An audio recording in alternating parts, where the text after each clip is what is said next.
ذوالقرنین رضی اللہ تعالیٰ عنہ، اللہ تعالیٰ نے انہیں زمین میں اقتدار دیا تھا۔ 4 لوگ دنیا میں ایسے ہو چکے ہیں جنہیں اللہ تبارک و تعالیٰ نے پوری دنیا میں اقتدار دیا، ایک وقت میں پوری دنیا کا ایک ہی بادشاہ۔ 2 مسلمان تھے، 2 کافر۔ مسلمانوں میں حضرت سلیمان علیہ السلام اور جناب ذوالقرنین علیہ السلام، اور کافروں میں بخت نصر اور نمرود۔ یہ 2 لوگ ہیں جنہیں اللہ نے پوری دنیا میں اقتدار دیا، اور پھر اس کے بعد آنے والے وقت میں اللہ تعالیٰ امام مہدی کو سارا اقتدار عطا فرمائے گا پوری دنیا کا۔ حضرت ذوالقرنین کے بارے میں 2 روایات ہیں، ایک تو یہ ہے کہ وہ نبی تھے اور ایک یہ ہے کہ نہیں وہ ولی تھے، لیکن مجھے حضرت مولا علی شیر خدا رضی اللہ تعالیٰ عنہ کا قول ملا ہے جس میں آپ نے فرمایا کہ نہیں وہ نبی نہیں تھے، تو اس لیے میرا نظریہ یہی ہے کہ وہ اللہ کے ایک نیک بندے تھے۔ اللہ نے انہیں پوری زمین میں اقتدار دیا۔ وہ ایک مہم پہ نکلے، ان کا ارادہ بنا کہ میں ذرا دنیا کا چکر لگاؤں، تو انہوں نے سفر شروع کیا کہ میں دیکھوں ذرا سورج غروب کہاں ہوتا ہے۔ تو فرماتے میں پہنچا، بڑا گیا، لیکن میں اس مقام تک پہنچ گیا جہاں سورج غروب ہوتا ہے، تو پھر میں نے دیکھا کہ ایک سیاہ کنواں ہے جس کے اندر جا کے وہ چھپ گیا ہے، لیکن رب کریم کی اس حقیقت تک میں پہنچ سکا نہیں۔ پھر آپ فرماتے ہیں کہ میں آگے نکلا تو مجھے ایک قوم کے بارے میں بتلایا گیا جو بڑی خونخوار قوم تھی، بڑی خونخوار، اس کو یاجوج اور ماجوج کہا جاتا ہے۔ یہ قوم اتنی خونخوار تھی کہ یہ درندوں کو بھی کھا جایا کرتی تھی، اتنے لمبے چوڑے ان کے قد تھے، اتنے زیادہ طاقتور تھے کہ سانپ اور بچھو بھی کھا جاتے تھے۔ یہ نکلا کرتے تھے سبزے کے دنوں میں تو ساری کھیتیاں اجاڑ جاتے تھے، ہر چیز تباہ کر جاتے تھے، حتیٰ کہ انسانوں تک کو کھا جاتے تھے۔ تو حضرت ذوالقرنین جب وہاں پہنچے، اللہ تبارک و تعالیٰ نے انہیں ان مظلوم لوگوں کا مددگار بنایا جن پر یاجوج اور ماجوج کی قوم ظلم کرتی تھی۔ انہوں نے آپ سے کہا کہ حضور مہربانی فرمائیں، اس قوم سے تو ہماری جان چھڑائیں۔ آپ نے فرمایا تم میری مدد کرو۔ انہوں نے کہا حضور کس طرح؟ فرمایا بس جسمانی طور پر میری مدد کرو۔ تو آپ نے پھر وہاں ایک دیوار بنائی، لوہا کاٹ کر، سیسا پگھلا کر، پتھر ڈال کر ایک بڑی موٹی تازی دیوار بنائی، اور اتنی اونچی بنائی، اور پھر اس کے چاروں جانب آگ جلائی تاکہ وہ لوہا اس طرح پگھل جائے کہ وہ دیواروں کے ساتھ چپک جائے، تاکہ کوئی آدمی پیر رکھنا چاہے تو پیر رکھ کے اس پہ چڑھ نہ سکے۔ آپ نے وہ دیوار بنائی۔ اب اس قوم کا حال یہ ہوا کہ وہ اس کے اندر قید ہیں، وہ صبح جب اٹھتے ہیں تو اس کو توڑنا شروع کرتے ہیں، توڑتے رہتے ہیں، تو جب شام ہوتی ہے تو ان میں سے ہر روز ایک شخص کہتا ہے اتنی رہنے دو، باقی کل کریں گے، لیکن جب وہ سویرے اٹھتے ہیں تو اللہ تعالیٰ اس دیوار کو پھر سے مضبوط فرما دیتا ہے۔ نبی کریم علیہ السلام نے فرمایا قرب قیامت میں ایک وقت آئے گا، قیامت کے قریب جا کے ایک ٹائم ایسا آئے گا کہ اس مخلوق میں سے ہی ایک شخص پکارے گا اور پکار کے کہے گا کہ اب سو جاؤ انشاءاللہ۔ اللہ ان کی زبان پہ جاری کہے گا اب سو جاؤ اور سویرے انشاءاللہ یہیں سے شروع کریں گے۔ تو فرمایا وہ چونکہ انشاءاللہ کہیں گے تو پھر اللہ تبارک و تعالی اگلے دن اس دیوار کو وہیں پہ رکھے گا جہاں رات کو انہوں نے اسے چھوڑا تھا۔ اگلے دن وہ توڑیں گے تو دیوار ساری ٹوٹ جائے گی، اور پھر اللہ تبارک و تعالی کا فضل ہوگا تو مسلمان کی طرف وہ بڑھیں گے، وہ قتل و غارت کریں گے، پھر سے وہی درندگی کریں گے۔ تو پھر حضرت عیسیٰ علیہ السلام ان کے لیے دعا کریں گے۔ تو دعا کا یہ حال ہوگا کہ ان کے وجود پر کچھ ایسی چیزیں برآمد ہوں گی جن کی وجہ سے وہ مر جائیں گے، ختم کر دیے جائیں گے۔ قیامت کے قریب جا کے وہ دوبارہ آئیں گے۔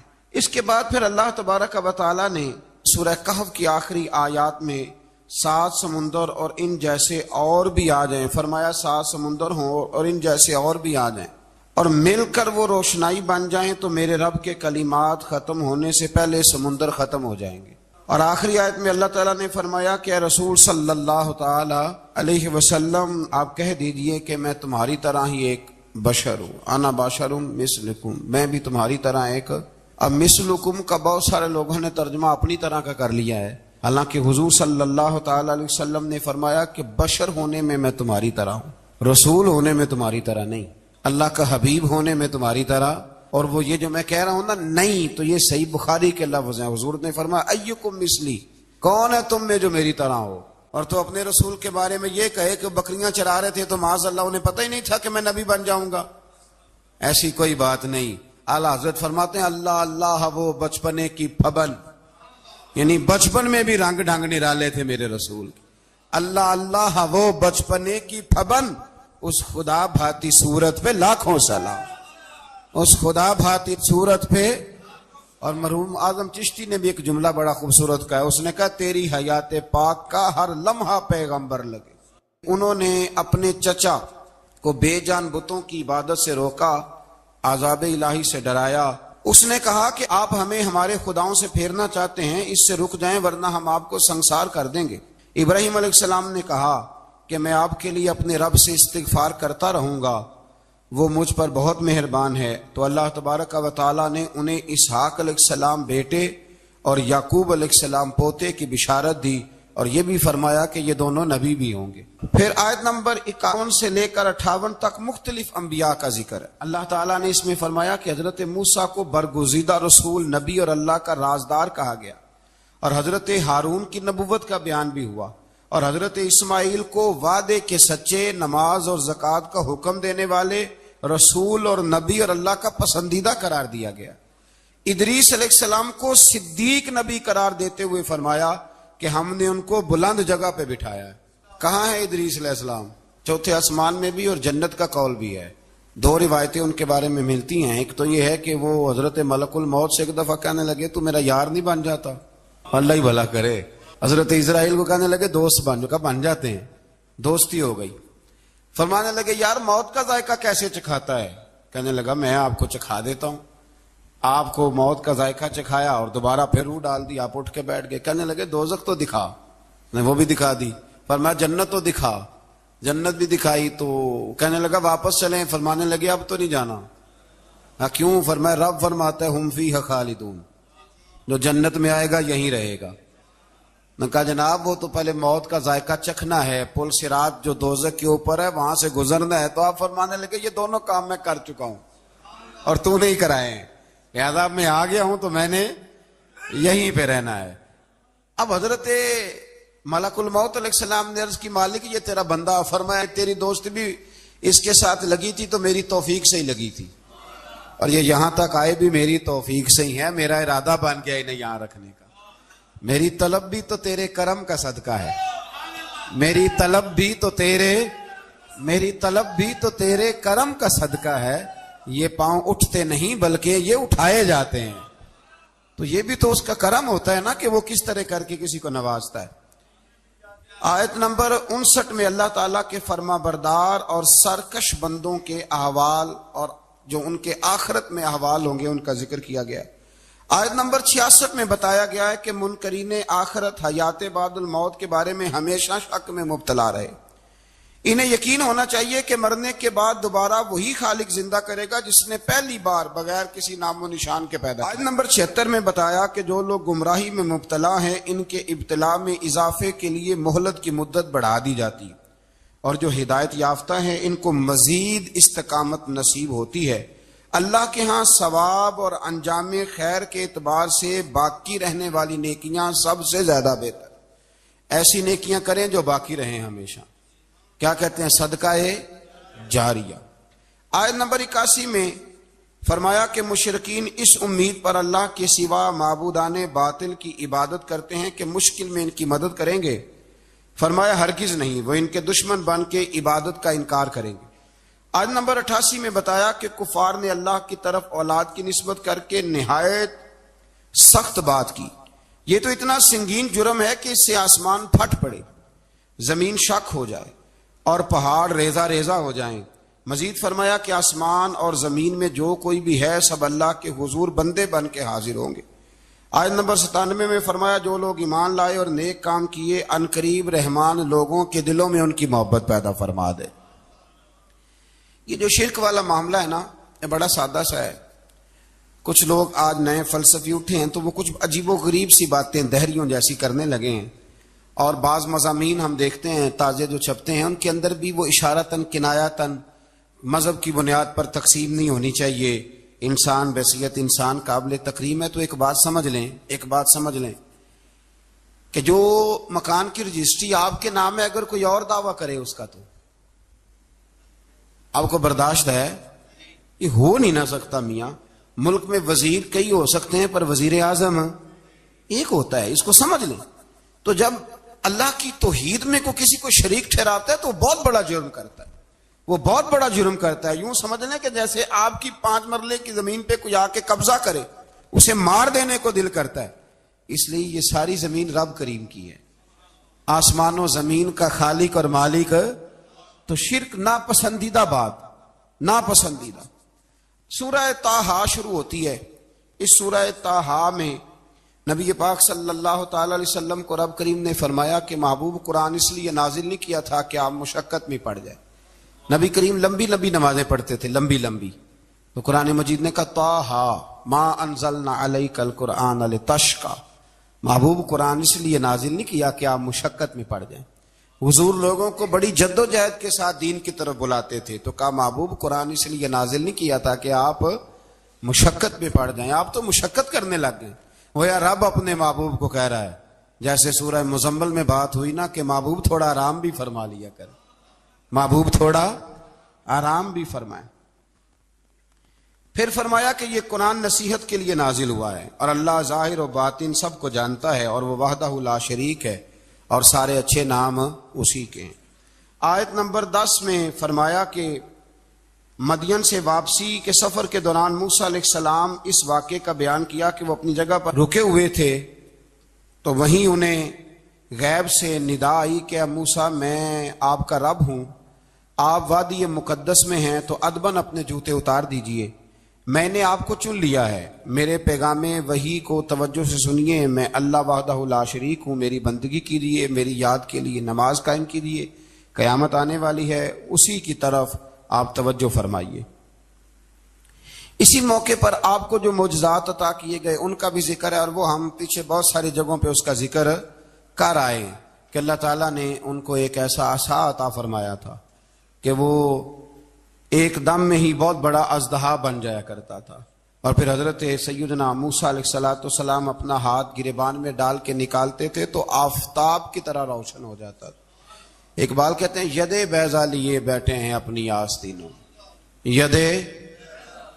یدے بیضا لیے، چمکتے ہوئے ہاتھ ہیں ان کے، تو یہ اپنی آستینوں میں چھپا کے بیٹھے ہیں۔ پر اقبال نے یہ ولیوں کے لیے کہا ہے، نہ پوچھ ان خرقہ پوشوں کی، ارادت ہو تو دیکھ ان کو، ارادت ہو تو محبت کے ساتھ دیکھ، تنقید کے ساتھ تو پتہ ہے پھر بندے کو کوئی شے نہیں ملتی، آنکھیں گونگ ہو جاتی۔ ارادت ہو تو دیکھ ان کو، یدے بیضا لیے بیٹھے ہیں اپنی آستینوں میں۔ پھر اللہ تعالیٰ نے نا حضرت موسیٰ علیہ السلام کو حکم دیا تھا کہ فرعون کو دعوت دیں، تو حضرت موسیٰ نے دعا مانگی جو آیت نمبر 25 اور 28 میں موجود ہے، رب اشرح لی صدری ویسر لی امری واحلل عقدۃ من لسانی یفقہوا قولی، اے میرے رب میرے لیے میرا سینہ کھول دے، میرے لیے میرا کام آسان کر دے، میری زبان کی گرہ کھول دے تاکہ وہ لوگ میری بات کو سمجھ سکیں۔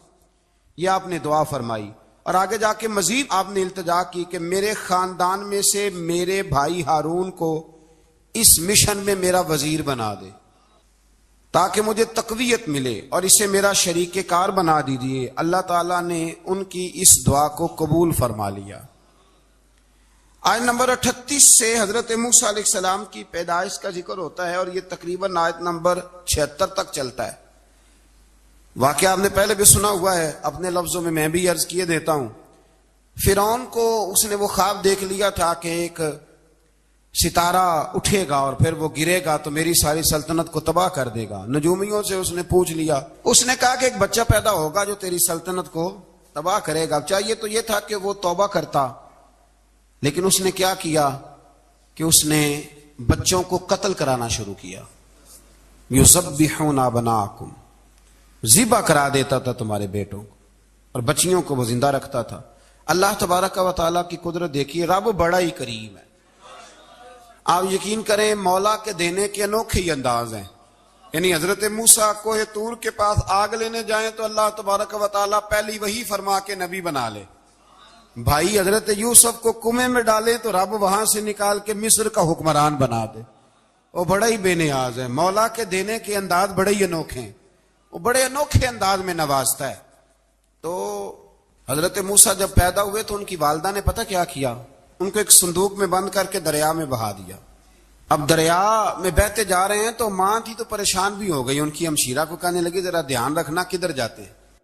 حضرت موسیٰ علیہ السلام دریا میں بہتے بہتے نا فرعون نے نا دریا کے کنارے مکان بنایا ہوا تھا۔ آپ کو پتا ہے بادشاہوں کا ذوق ہوتا ہے، آج کل ہمارے جو حکمران ہیں انہوں نے اس کا نام فارم ہاؤس رکھا ہوا ہے، میرا فارم ہاؤس، اور پرانے زمانے میں لوگ ڈیرا کہتے تھے، تو اس نے بھی اس طرح کا فارم ہاؤس بنایا ہوا تھا۔ وہاں پہ حضرت موسیٰ علیہ السلام تیرتے ہوئے تابوت کے اندر صندوق کے اندر جا رہے ہیں۔ فرعون اور ان کی بیوی حضرت آسیہ بے اولاد تھیں، بڑی تڑپ تھی بیٹے کی، وہ بھی وہاں کھڑی تھی۔ صندوق تیرتا ہوا آیا تو فرعون نے کہا کہ جاؤ پکڑ کے لاؤ دیکھو کیا ہے۔ جب وہ لے کے آئے نا تو آپ کی ہمشیرہ جو نگرانی کر رہی تھی پریشان ہو گئی کہ یہ تو اس کے ہاتھ لگ گئے، یہ تو اب مار ڈالے گا۔ لیکن جب خوبصورت اور چمکتا ہوا بچہ دیکھا تو بی بی آسیہ کہنے لگی یہ بنی اسرائیل کا ہے ہی نہیں، یہ تو پتہ نہیں کہاں سے بہتا ہوا یہاں آ گیا ہے، تو ایسے ہی چھوڑ، یہ پتہ نہیں کہاں سے رکھ نہ لیں۔ تو حضرت موسیٰ علیہ السلام وہ کہنے لگا نہیں انہی کے ہیں، موسیٰ علیہ السلام اسی کے ہیں۔ تو آسیہ کہنے لگی تیرے تو سر پہ نا بس بھوت ہی سوار ہو گیا، ہر وقت وہی لوگ تجھے یاد رہتے ہیں، پتہ نہیں کہاں سے بہ کے آیا۔ اب رکھ لیا، مان گیا فرعون۔ آپ فرعون کے گھر میں جو اس لیے بچے مروا رہا تھا کہ میری سلطنت حضرت موسیٰ پیدا نہ ہو جائیں، تو اسی کے گھر میں پرورش پانے لگے، اسی کے گھر میں۔ اب عورتیں منگائیں گئی دودھ پلانے کے لیے، تو حضرت موسیٰ علیہ السلام کسی بی بی کا دودھ نہیں پیتے، تو آپ کی ہمشیرہ نہ وہیں دائیں بائیں گھومتی رہتی۔ تو کہنے لگی جناب آسیہ سے کہ میں ایک بی بی کو جانتی ہوں، بڑی صاف ستھری ہے، مجھے امید ہے یہ بچہ اس کا دودھ پیے گا۔ تو فرعون کہنے لگا دوڑ کے لا، تو وہ اپنی والدہ کو لے کے آئیں، تو حضرت موسیٰ نے فوراً دودھ پینا شروع کر دیا۔ فرعون کو پھر تھوڑا شک ہوا۔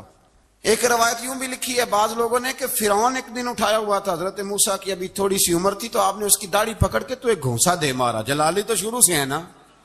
تو کہنے لگا آسیہ تو مان نہ مان یہ بچہ وہی ہے۔ تو حضرت بی بی آسیہ کہنے لگی کہ تجھے غلط فہمی ہے، یہ وہ نہیں ہے۔ اس نے کہا دیکھو نا یہ تو اٹھاتی ہے تو پیار کرتا ہے، اور میرے جب قریب آتا ہے تو اس کے لب و لہجے میں تلخی محسوس کرتا ہوں۔ اس نے کہا بچوں کو کیا پتا۔ خیر ایک طرف اس نے کھانے پینے کی چیزیں رکھ دی، ایک طرف انگارے رکھ دیے۔ وہ بھی حضرت آسیہ کہتی ہیں کہ تجھے سمجھ آئے بچے بچے ہوتے، حضرت موسیٰ بچے تو تھے پر تھے تو اللہ کے نبی نا، اللہ کے نبی تھے۔ جب اس نے کہا نا یہ بچے ہیں، تو حضرت موسیٰ علیہ السلام بجائے انگاروں کی طرف جانے کے نبی تھے، وہ سیدھے کھانے پینے والی چیزوں کی طرف بڑھنے لگے۔ فرعون کہنے لگا اب بتا۔ اللہ تعالیٰ نے حضرت جبریل کو بھیجا، انہوں نے کہا ادھر نہیں جانا آپ ادھر جائیے۔ تو آپ آگ کی طرف گئے اور ایک کوئلہ اٹھا کے زبان پہ رکھ لیا۔ تو آسیہ کہنے لگی سمجھ آئی، بچے کو کیا پتا کدھر جانا ہے کدھر نہیں جانا، اگر وہ اتنا ہی خیال ہوتا وہی بچہ ہوتا تو آگ۔ اور بعض مفسرین نے لکھا ہے یہ جو حضرت موسیٰ دعا مانگتے تھے نا ربی شرح لی صدری ویسر لی امری، یہ وہ آگ کا انگارہ جب کوئلہ منہ میں رکھا تھا نا تو اس کی وجہ سے زبان میں کچھ لکنت آ گئی، تو آپ دعا کرتے تھے کہ یا اللہ میری زبان کی وہ بند گرا کھول دے تاکہ میں کھل کے فرعون کے سامنے بات کر سکوں۔ وہیں حضرت موسیٰ پلنے لگے، وہیں پلے، وہیں جوان ہوئے، وہیں اللہ نے ساری دولتیں دی، بہن بھی ملی، ماں بھی ملی، اور سارے عزیزوں کا پیار بھی ملا۔ اسی گھر کے اندر اللہ نے پرورش کر کے فرعون کے ظلم سے بنی اسرائیل کو نجات عطا فرمائی۔ آج نمبر 77 سے موسیٰ علیہ السلام کو حکم ہوا کہ راتوں رات بنی اسرائیل کو لے کے نکل جائیں۔ انہیں اللہ کی طرف سے یقین دلایا گیا کہ ان کے لیے سمندر میں خشک راستہ نکال لیا جائے گا۔ فرعون نے ان کا تعاقب کیا اور سمندر میں غرق کر دیے گئے۔ اس مقام پر اللہ تعالیٰ نے بنی اسرائیل پر اپنے احسانات کا ایک بار پھر ذکر فرمایا۔ حضرت سعد بن ابی وقاص رضی اللہ تعالیٰ عنہ بھی ایک دن جہاد کے لیے نکلے تو رستے میں سمندر آ گیا۔ حضرت موسیٰ کی قوم کو نا سمندر نے رستہ دیا تھا، تو جناب سعد بن ابی وقاص سمندر کے کنارے کھڑے ہو کے اب وہ لوگ پوچھنے لگے حضور کیا کرنا ہے؟ فرمایا کرنا کیا ہے، ابھی دیکھیں کیا ہوتا ہے۔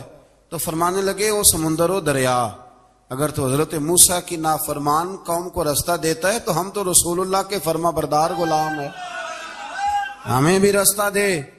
تو 12 رستے بن گئے دریا میں سے۔ جناب سعد بن ابی وقاص لشکر لے کے گزر گئے، باہر گئے تو ایک دفعہ پھر صحابہ کو یقین دلایا، فرمایا کسی کی کوئی چیز تو نہیں رہ گئی دریا میں؟ دشت تو دشت ہیں دریا بھی نہ چھوڑے ہم، بحر ظلمات میں دوڑا دیے۔ اب میں کیا کروں، علامہ اقبال نے ہر جگہ کلام لکھا ہے، ہر جگہ. آپ کو پتا نا، ایک صاحب مجھے بھی سمجھا رہے تھے، میں نے جمعے میں بھی وضاحت کی. میں نے لگے آپ اقبال کی بڑی تعریفیں کرتے ہیں. میں نے کہا مجبوری ہے، وہ کام ہی تعریفوں والے کرتے ہیں تو ہو جاتی ہیں، کیا کیا جائے. عام دام برسر مطلب. تو حضرت سعد بن ابی وقاص نے پوچھا کچھ رہ تو نہیں گیا؟ کہا جناب پیالہ رہ گیا میرا مٹی کا دریا میں. تو حضرت سعد بن ابی وقاص کہنے لگے کوئی مسئلہ نہیں، ہم رسول اللہ کے غلام ہیں. اور اس پر بڑی دلائل ہیں، وقت نہیں ہے، آگے بڑھنا ہے. فرمایا او دریا، او ہمارا پیالہ تو واپس کر دے. تو ایک لہر آئی تو پیالہ بھی کنارے پہ پھینک گئی. تو اللہ تعالیٰ نے حضرت موسیٰ علیہ السلام کو کی قوم کو وہاں سے نجات دی. آیت نمبر 85 سے سامری کا ذکر ہے. سامری ایک جادوگر تھا. جب حضرت موسیٰ علیہ السلام تشریف لے گئے نا کوہ طور پہ، تو اس نے نا سونے کا ایک بچڑا بنا دیا تھا، اور اس کے منہ میں ایسی تاریں اس نے لگائی تھی کہ جب ہوا چلتی تھی تو وہ تاریں بجتی تھیں. مفسرین نے لکھا ہے. تو بنی اسرائیل والوں کو یہ کہتا تھا دیکھو یہ بولتا ہے.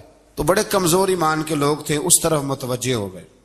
حضرت موسیٰ علیہ السلام واپس آئے تو انہوں نے پوچھا کہ یہ ماجرا کیا ہے. تو اس نے کہا کہ میں نے نا حضرت جبریل علیہ السلام کا گھوڑا جب چل رہا تھا تو ان کے پاؤں سے جو مٹی لگ رہی تھی وہ مٹی میں نے تھوڑی اٹھا لی تھی، اور وہ میں نے اس کے منہ میں رکھی ہے، جس کی وجہ سے اس کے منہ سے آواز ہے. وہ مٹی کب اٹھائی تھی وہ بھی لکھا ہے مفسرین نے کہ حضرت موسیٰ علیہ السلام نے جب کہا نا بنی اسرائیل والوں کو کہ گھوڑے ڈالو اندر، حالانکہ رستے بن بھی گئے تھے، پھر بھی کہنے لگے ایسا نہ ہو کہ اندر جائیں تو پانی پھر آ جائے.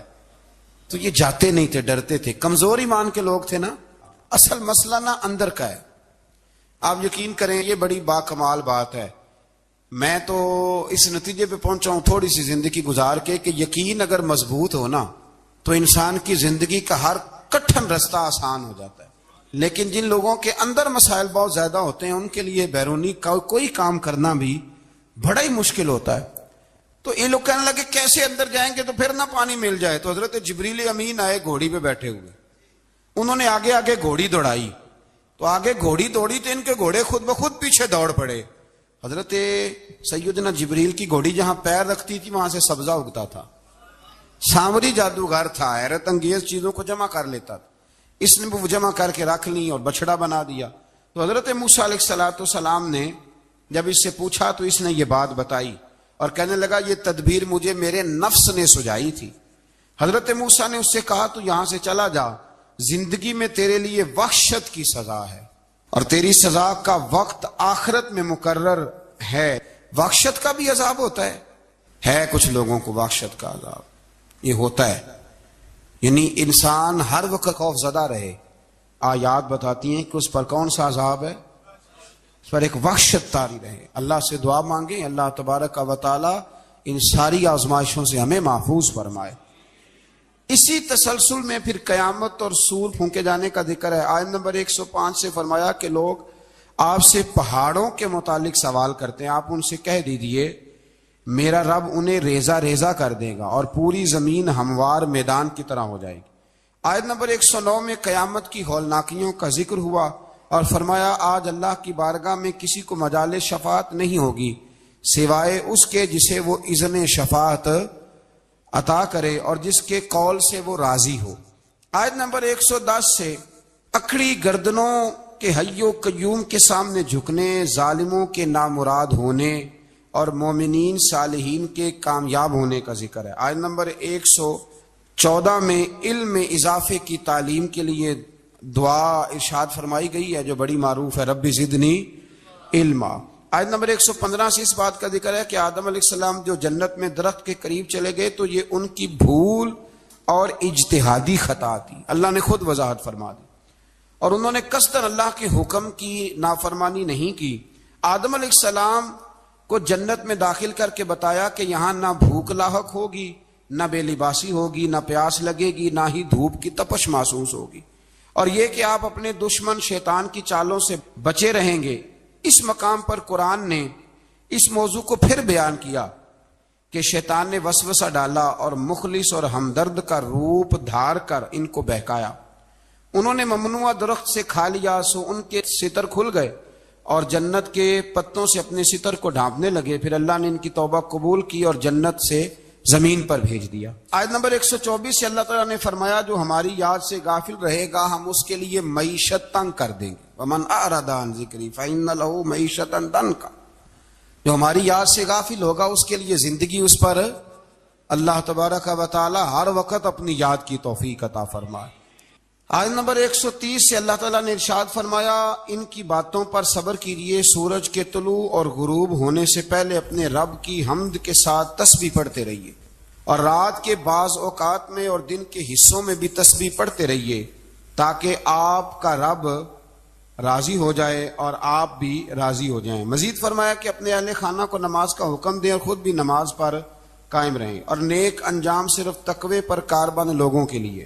لوگ کیا کہیں گے؟ لوگوں کے لیے الزام لگانا، پروپیگنڈا کرنا یہ بڑا ہی آسان کام ہے۔ دو ہی تو کام دنیا میں آسان ہے، ایک بدگمانی کرنا اور ایک غیبت کرنا، اور اتنا مزیدار کام ہے کہ آپ ساری دیہڑی کرائیں، کوئی بندہ تھکنے کو تیار معاذ اللہ ثم معاذ اللہ سارا دن۔ اور اگر آپ کہیں کہ اللہ کا ذکر کرو، تسبیح لے لو، صرف 500 دفعہ درود شریف پڑھ لو، تو پھر کیا بنے گا؟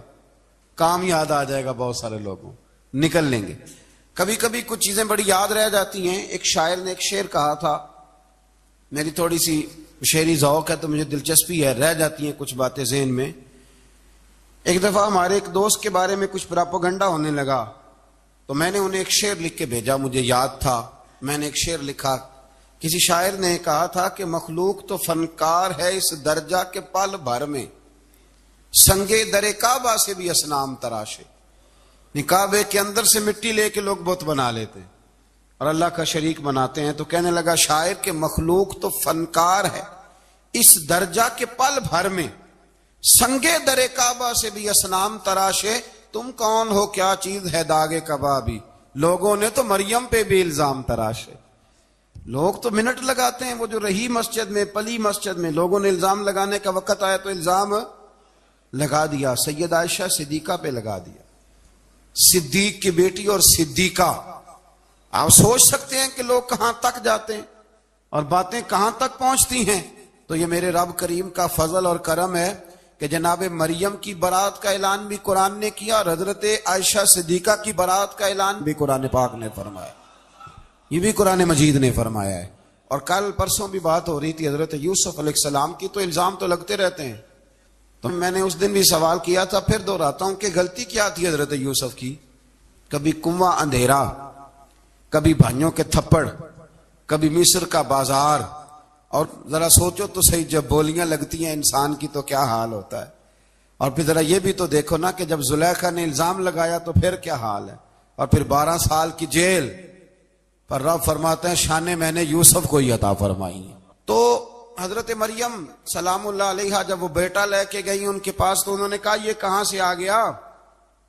آپ فرمانے لگی میں نے تو چپ کر روزہ رکھا ہوا ہے، اسی سے پوچھ لو یہ کہاں سے آیا ہے، یہی بتائے گا۔ پنگوڑے میں تھے حضرت عیسیٰ علیہ السلام، پنگوڑے میں۔ تو قرآن مجید کہتا ہے کہنے لگے قال انی عبد اللہ، حضرت عیسیٰ بولے اور بول کے کہنے لگے میں اللہ کا بندہ ہوں، اور آتانی الکتاب، خالی نہیں آیا، کتاب ساتھ لے کے آیا ہوں، وجعلنی نبیا، اور اس نے مجھے نبی بنا کے بھیجا ہے۔ تو حضرت عیسیٰ علیہ السلام پنگوڑے میں ہیں تو کلام فرما رہے ہیں، اپنے نبی ہونے کا اعلان فرما رہے ہیں۔ اب اس بندے کے قریب جا کے اس سے سوال کرنے کو دل نہیں کرتا جو نبی پاک کے بارے میں کہتا ہے 40 سال کے بعد نبی بنے۔ یہاں پنگوڑے میں حضرت عیسیٰ کلام کریں، پنگوڑے میں، اور وہ پنگوڑے میں کہے میں نبی ہوں، اور تو اپنے رسول کے بارے میں یہ کہے کہ بکریاں چرا رہے تھے تو معاذ اللہ انہیں پتہ ہی نہیں تھا کہ میں نبی بن جاؤں گا۔ ایسی کوئی بات نہیں۔ اعلیٰ حضرت فرماتے ہیں اللہ اللہ وہ بچپنے کی پھبن، یعنی بچپن میں بھی رنگ ڈھنگ نرالے تھے میرے رسول۔ اللہ اللہ وہ بچپنے کی پھبن، اس خدا بھاتی صورت پہ لاکھوں سلام، اس خدا بھاتی صورت پہ۔ اور مرحوم اعظم چشتی نے بھی ایک جملہ بڑا خوبصورت کہا، اس نے کہا تیری حیات پاک کا ہر لمحہ پیغمبر لگے۔ اور سن لو لکھ لینا یہ حدیث دل کی تختی پر، نبی پاک علیہ السلام نے فرمایا جب میری قوم میں بے حیائی اور بدکاری عام ہو جائے گی تو 2 سزائیں اللہ دے گا۔ ایک تو جوان موتیں آئیں گی، جوان جوان بچے کچھ بھی نہیں دیکھا چلے گئے. اور دوسری سزا اللہ یہ دے گا کہ ایسی بیماریاں آئیں گی جن کا علاج ہی نہیں ملے گا، ایسے امراض پھوٹ پڑیں گے. اگرچہ میں آپ کو ایسی تقریر بھی سنا سکتا تھا جس پہ آپ بہت زیادہ محظوظ ہوتے، پر میں نے اس جمعے میں ایسا موضوع چنا ہے جس کا ہمیں خاص ضرورت ہے. بھائی دیکھیں تو صحیح کہ ایسا تو نہیں کہ ہم ان عیبوں میں مبتلا ہیں. میرے نبی کریم علیہ السلام نے فرمایا جب تم نیکی کا حکم دینا اور برائی سے منع کرنا چھوڑ دو گے، پھر اللہ تم پر ظالم حکمران مسلط کرے گا. اور اگلے لفظ اس سے بھی زیادہ سخت ہیں. محبوب فرمانے لگے پھر تمہاری نیک لوگ دعائیں بھی کریں گے تو اللہ وقتی طور پر ان کی دعاؤں کو بھی قبول نہیں فرمائے گا، اس لیے کہ تم لوگوں نے نیکی کا حکم دینا اور بھلائی سے روکنا چھوڑ دیا. عزیزو یاد رکھو جب گناہ عام ہوتے تو پھر حالات بدلتے اور لوگوں کو سزا ملتی ہے ان کے گناہوں کی، بلکہ یہاں تک لکھا ہے کہ نیت خراب ہو تو سزا شروع ہو جاتی. کیا خراب ہو؟ بولیے گا. نیت بھی خراب ہو تو سزا. حضرت رومی کہتے ہیں کہ ایک بادشاہ کو پتہ چل گیا کہ ایک آدمی نے بڑا اچھا باغ لگایا ہے، خوبصورت باغ ہے، مالٹے کا، کنوں کا باغ، بڑا پیارا. بادشاہ نے کہا ذرا جا کے دیکھتا ہوں. بادشاہ سلامت باغ دیکھنے آئے تو اب وہ مزدور آدمی تھا، عام آدمی تھا جس نے باغ لگایا، کسان تھا. اس کو کہا کہ چند کنوں توڑ کے لایا تو بڑے پیارے لگے. ایک دو اور لایا، کھائے، بڑے میٹھے، بڑے پیارے، بڑے توانا، بڑا مزہ آیا. تو بادشاہ کے دل میں خیال آیا کہ اس پہ قبضہ نہ کر لوں باغ پہ. ہمارے یہاں نا کرائے پہ دکان دیتا نا مالک، تو جب کسی غریب کی چل جاتی ہے کہتا تو خالی کر، میں نے خود ڈال لی ہے. چل گئی نا اس کی. حالانکہ رزق اپنے اپنے نصیب کا ہے، رزق اپنے اپنے نصیب کا ہے، جس کو اللہ تعالیٰ چاہتا ہے عطا کرتا ہے. تو اس کو کہا کہ اور توڑ کے لا، اور دل میں خیال ہے کہ یار اتنا اچھا باغ ہے قبضہ کر لیتے ہیں. ہماری حکومتیں قبضہ کر لیتی ہیں کہ کوئی چیز اچھی لگ جائے. اب وہ کسان 2-3 کنوں توڑ کے لایا، اس نے کھائے تو کھٹے نکلے، ترش تھے. کہنے لگا تجھے کیا ہو گیا ہے؟ تو بندہ بڑا صاحب دل تھا، کہنے لگا میں تو ٹھیک ہوں، آپ اپنی نیت سے پوچھیں کہیں خراب تو نہیں ہو گئی. تو کنوں میں بھی اس کا اثر آ گیا ہے. اپنی نیت، تو نیتیں بگڑ جائیں نا نیتیں. اب ایک بات کہنے لگا ہوں، غور سے سننا. جب تک دو بھائی اکٹھے کاروبار کرتے ہیں نیت ہوتی ہے کہ ہمارا گھر چلے گا، تب تک اللہ برکت دیتا ہے. اور جب اپنی اپنی جیبیں سمیٹنے لگ جاتے ہیں نا کہ یہ میرا 5,000 ہے، آج میں گیا تھا اگرائی کرنے، یہ میرا 10,000 ہے، آج میں نے محنت زیادہ کی، جب وہ ٹٹولنے لگتے ہیں پھر اس دکان سے بھی برکت اٹھ جاتی ہے، پھر وہاں سے بھی برکت چلی جاتی ہے. فَإِنَّ لَهُ مَعِيشَةً ضَنْكَ. فرمایا جب تو میں منہ پھیر لیتا ہے پھر تیری زندگی اللہ تنگ کر دیتا، پھر وہاں سے بھی برکت، خوبصورتی، اثر اٹھ جاتا ہے. ایک سنار نے گلی میں ایک یتیم چھوٹے سے بچے کو گھومتے دیکھا تو سنار بے اولاد تھا، بچے کو اٹھا کے گھر لے آیا. 18 سال اس بچے کی پرورش کی، اس کو پالا پوسا، جوان کیا. سنار کے پاس وہ دکان پہ چلا جاتا، وہ کئی دفعہ دکان پہ رہتا، کئی دفعہ گھر میں رہتا. ایک دفعہ وہ دکان پہ تھا، بچہ گھر تھا، 18 سال کا جوان. اس کی بیوی اکیلی تھی. وہ جس نے ماں بن کے پالا تھا اس نے اسی پہ حملہ کر دیا، اس کا بازو بری نیت سے تھاما. بیوی چیخی. تھوڑی دیر گزری تو وہ نوجوان پیروں میں بیٹھ گیا، کہنے لگا اماں پتہ نہیں مجھے کیا ہوا. شام کو سنار آیا، بیوی چیخنے لگی، چلانے لگی، کہنے لگی آج عجیب بات ہوئی، جس کو میں نے جگر کا خون دے دے کے پالا اسی نے گندی نظر ڈالی. سنار محو حیرت ہے. بیوی کا خیال تھا کہ لاٹھ اٹھائے گا، ڈنڈا اٹھائے گا، نوجوان کو مارے گا، لیکن وہ رونے لگ گیا. اس نے کہا آج اس نے میرا بازو تھاما ہے، جانے کیا کیا ہے. پریشان ہونے لگ گیا، سجدے میں گر گیا. کہا تو بتاتا کیوں نہیں؟ تو وہ سنار کہنے لگا اس کی غلطی نہیں، 18 سال کے بعد آج مجھ پر بھی شیطان سوار ہوا تھا. ایک عورت آئی تھی، وہ اپنے بازوؤں میں چوڑیاں پہننا چاہتی تھی تو میں نے بھی گندی نظر سے ہاتھ ڈالا تھا.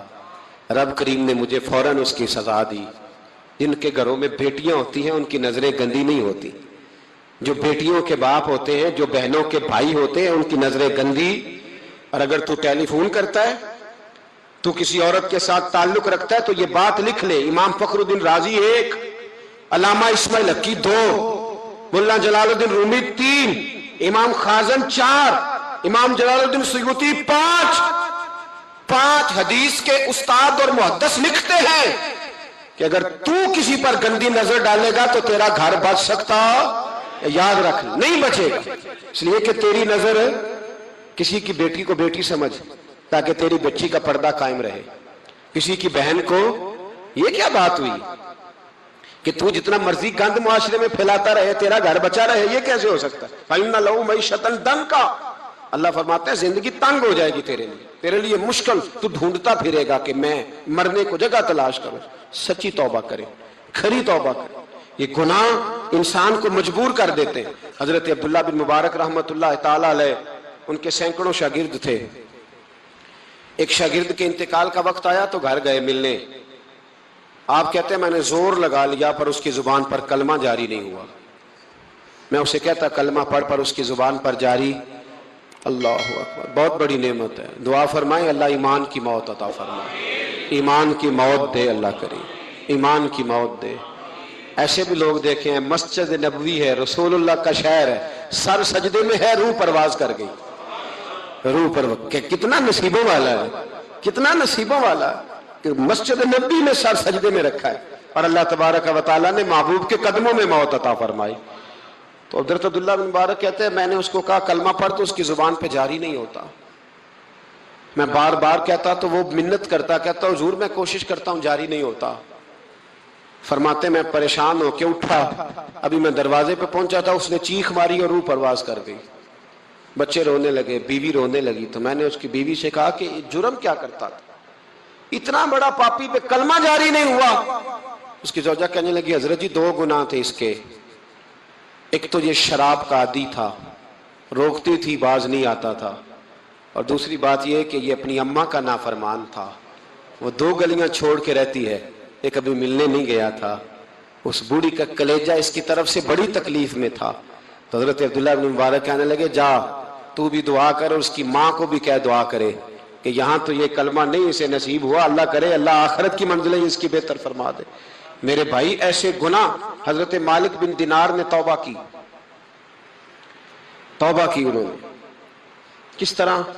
فرماتے میں نشے کا عادی تھا، کسی نے مجھے کہا کہ بطور دوائی شراب پی لو تو میں نے پی لی، نشے کا عادی تھا، شراب پیتا تھا۔ اللہ تعالیٰ نے بڑی منتوں اور کوششوں کے بعد، منتوں کے بعد ایک بیٹی عطا فرمائی، وہ بھی 2.5-3 سال کی ہوئی تو پردہ کر گئی۔ کہتے میں اس کی قبر پہ بیٹھ کے گھنٹوں روتا، شراب کا عادی تھا۔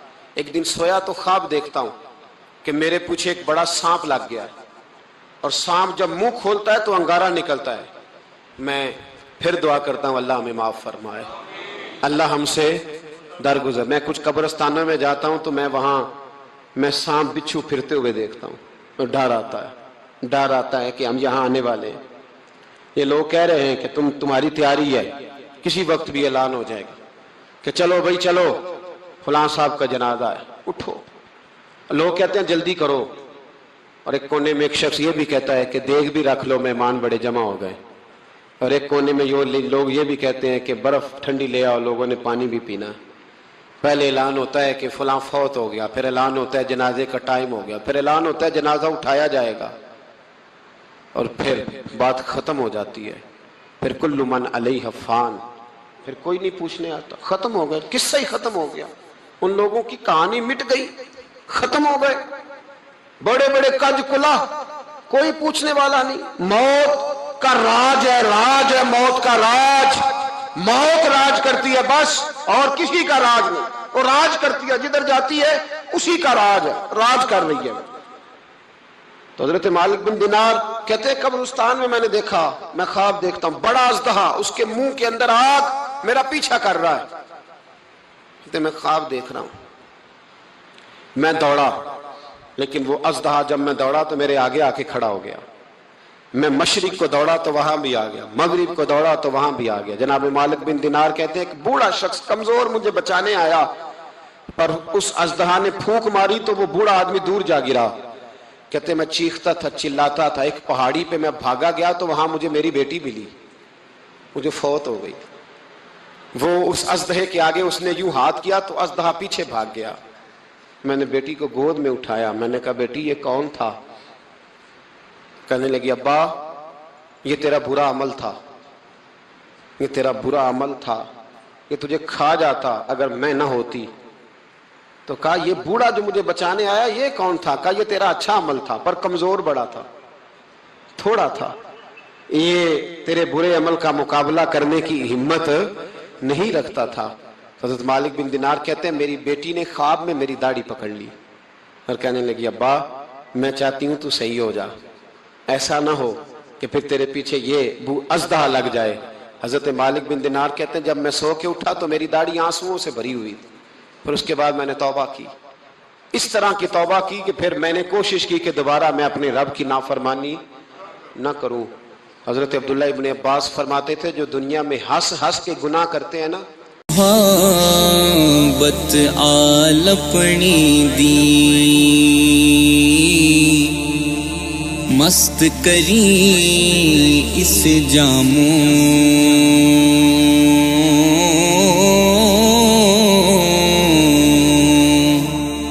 ملے شہادت نال ارادے،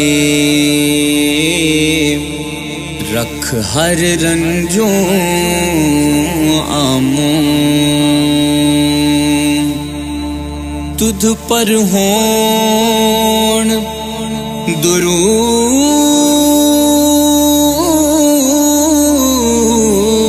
اللہ دے، آل اولاد تیری تے پیروان اصحاباں اُتے پہن بنیاد تیری تے،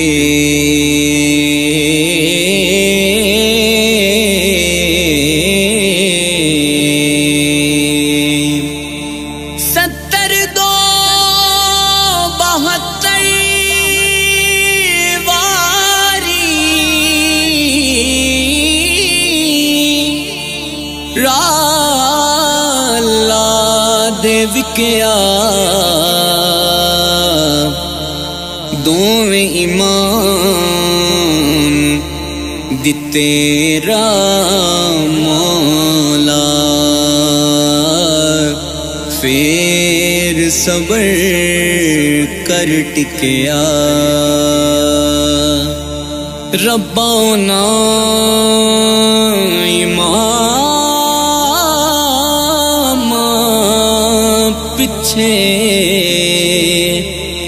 دو گل لال نبی دے،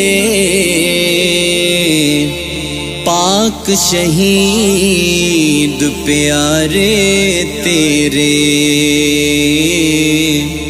افسر آل نبی دے،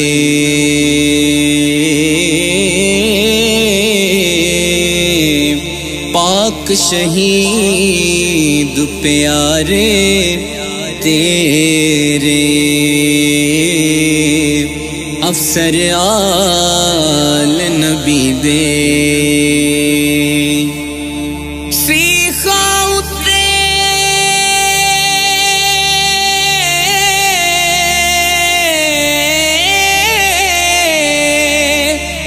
مکھن تپانا، ڈاڈا کھا کم میں بچڑے دے کے دین بچانا، اے سخی حسین دا کم نے،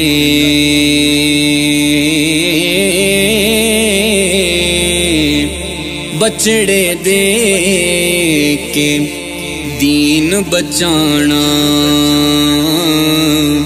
اے سخی حسین دا کم میں، کملی